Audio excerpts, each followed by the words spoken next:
পানসরুটে পয়সা নষ্ট, যুবক নষ্ট মদে, কুসমাজে গেরাম নষ্ট, খাদক নষ্ট সুদে, আর টাউনে গুইরা ছাত্র নষ্ট, কীটে নষ্ট ফুল, আরে অতি মায়াই বধূ নষ্ট, ধুলাই নষ্ট চুল রে, হেলাই হেলাই কার্য নষ্ট রে।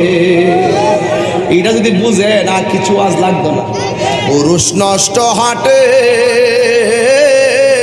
খারাপ রাস্তায় গাড়ি নষ্ট, নারী নষ্ট খোলা ঘাটে রে, আরে নারী নষ্ট নদীর পারে রে, হেলায় হেলায় কার্য নষ্ট হরে।